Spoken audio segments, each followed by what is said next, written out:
can't believe we're in this super situation here. Oh, hey, you're probably wondering why one half of the Scarlet Spider is in this situation. Retro? Yeah, thanks. Do I call you, like, Spidey or Red Spidey or whatever? Look, just go with your heart on this one. Yeah, anyway. This spin is too much. Yeah. Hey, everybody, this is Retrokid Reviews, and, you're probably wondering how we got into this situation. Get on with it! Alright, we're getting on with it, Fisk. Yeah, turns out making fun of Kathleen Kennedy, even though she wasn't really involved at all with my review, is kind of a lot like how she wasn't really that much involved with executive producing most, if not any at all, of new Star Wars content. And speaking of, May the 4th be with you if this comes out on time. I guess stuff to recommend you guys should probably play that isn't just sitting through, Rise of Skywalker to see what could have been. I don't know, Fall in Order. Hi, Cameron Monaghan. I respect the hell out of you since, Shameless Days, and, you were not bad Joker. Wait, what? And you're probably wondering how I got here, too. We were just gonna, finally get around to see if we could get Retro to do Quentin Tarantino month. Yeah, me and, Kane wanted to do it for a very long time. Kill Bill's the best one! No, Jackie Brown, dumbass. What about, I don't know, hang on. Oh, hoist me over? Okay. Reservoir Dogs, jackass! Oh, I am the Barker Kane, I know better than you. Yeah, he looks like a Mr. Orange. Anyway. You're also probably wondering who am I. I am the real Nerf Wilson Fisk. Punisher. The Kingpin? My god, you clones really do have a sick sense of humor. And as much as I would love to have my strength be the outcome of both of your demise, in Retro's case, your armor. Thanks, Fisk. I am not going to force either of you due to the grounds and layman, I guess, long list of lawsuits and agreements I made with Disney to make you, Retro, review something Star Wars related to Day of Days. How about something Toku related? You all will be wrapped up. Oh, great, thanks. Wait, you could have gone to that at any time? Dude, I've been wrapped up by Jason for years. It's nothing new. And who is this Jason? Multiverse Theory. Also, deal. Whoa, what? Okay, anyway, so that being said, wait, you can still de-hension out of that? Long story, and I will love to explain. Yeah, this is, Power Rangers Lost Galaxy, and, one of my top 5, I guess, favorite, Power Rangers post-Mighty Morphin teams that are more or less in, the same kind of category as Star Wars. We'll get to that and how it's like that in a minute. In certain aspects, it's really more Babylon 5-ish, sure, I guess, even Star Trek, I guess. Get to the point, James. Hey, dox me one more time, Fisk, and I'll get the whole name. Really? Yeah, really. Also, since we're here, why didn't you ever show up during my, Netflix Daredevil reviews? They were actually entertaining.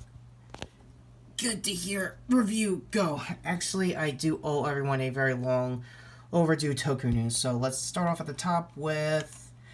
Oh, I don't know, Kuga getting legal over the weekend. Card to my speed clip of us having a after party and then turned into immediate retro review.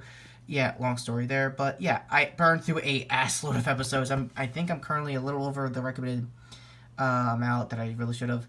I'm hovering over the 20s. I finally got to the Rising forms, but more on that for Toku Riffs. I don't want to spoil much for anyone who's watching it now legally, thanks to a bevy of sources, Shout Factory TV, Pluto TV, when you want to watch it live. Yes, you could actually watch Kuga technically live on American television. It's fucking wild.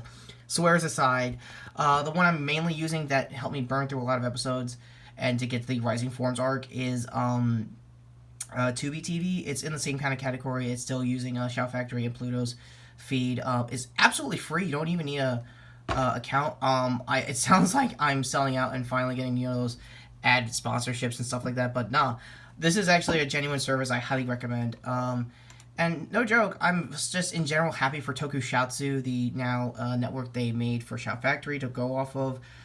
They have pretty much the likes of pretty much anyone in the Toku community that will host a lot of shows. Even Squall himself got his podcast on Shout Factory TV, so card to, I guess, any of the episodes that came out.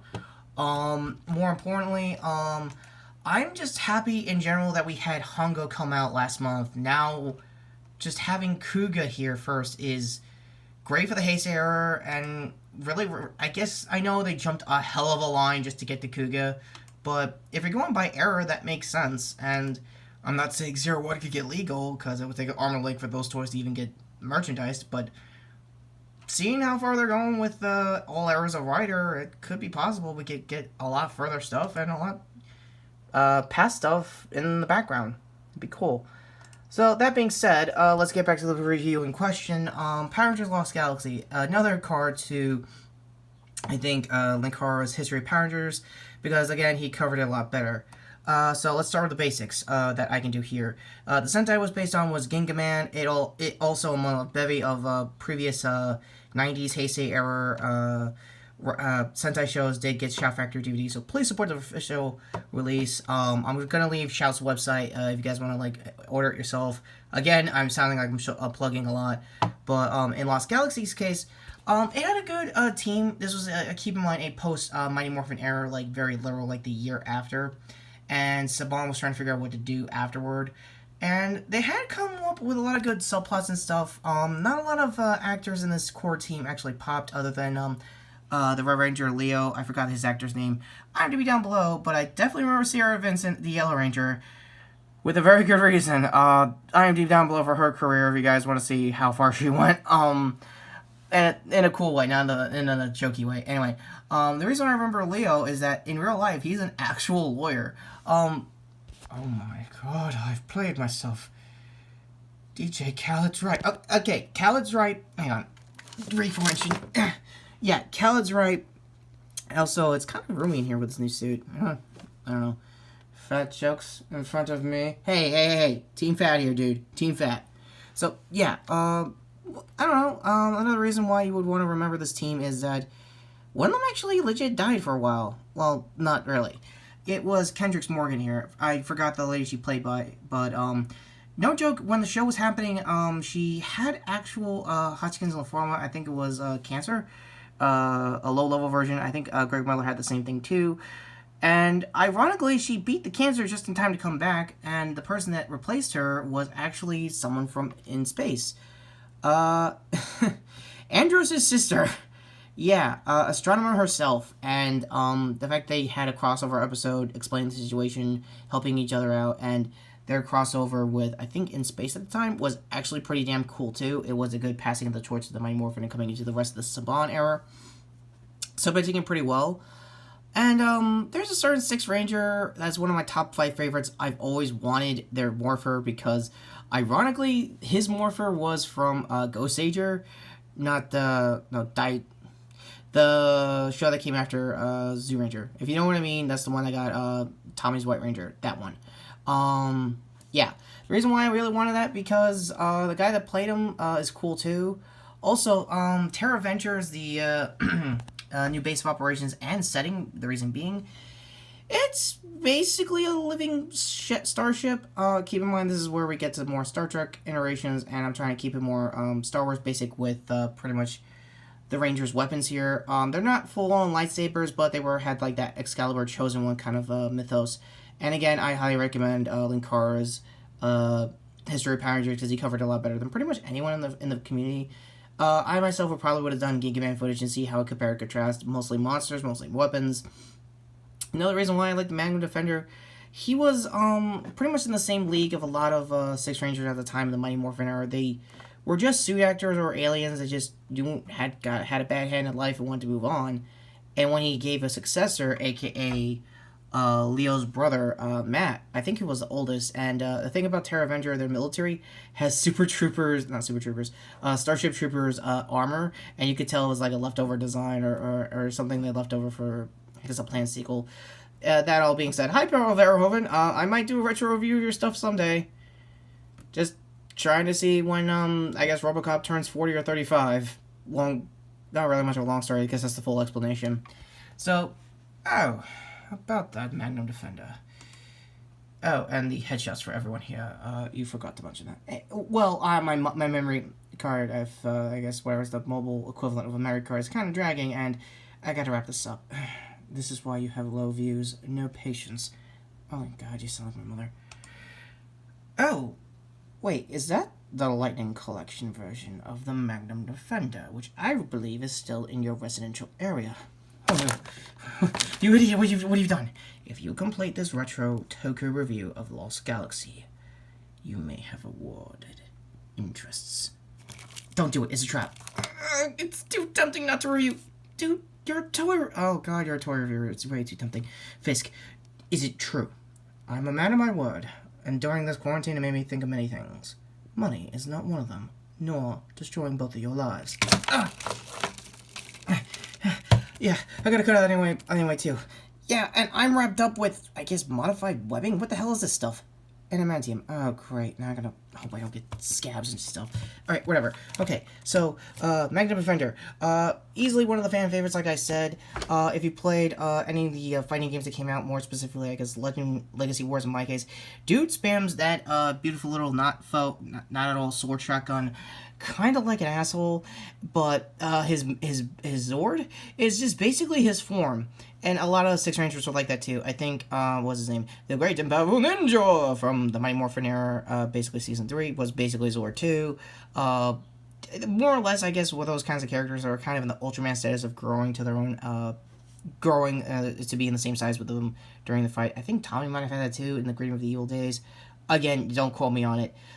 So yeah, I guess overall rating, aside of childhood, this is an insta 10 if we were playing this, if this was a current show. Legacy-wise, it's worth a watch. It's definitely going to be hard. It has growing pains because, keep in mind, this was immediately after In Space. They still have Andros' ship as a museum piece. And Leo himself actually comes back for Forever Red, along with a bevy of other later Red Rangers, a certain Quantum Ranger, if you know what I mean, and I think you do, and a certain Carter Grayson, if you also know what I mean, and I think you do. And yeah, long story there. RVT, I guess, references aside, I guess to go to my, not all trying to turn this Doom grenade launcher here into a GoPro. Oh my god, they're still doing that. Yeah, to my previous video with Speed, and to keep things Power Rangers around here, like I said, the views for this pays the bills around here. Psych. I'm still going to put my card over here to Extraction because I still think that was a really good action movie and you guys really got to give it a chance. I mean, we're all stuck here. We're all in this together and we all got to do something. Oh, and I guess my not at all cool armor here. I'm still prepping that fight with Spawn. Seriously, just get over it. It's not happening. You're not getting my figure. I can, Al. I totally can. What in the name of God is that? Hey, Fisk, I'll explain over here. You want to come over here? Yeah, long week ahead of us, and I think a stupid other retro review I've been regretting to do since Bat Month.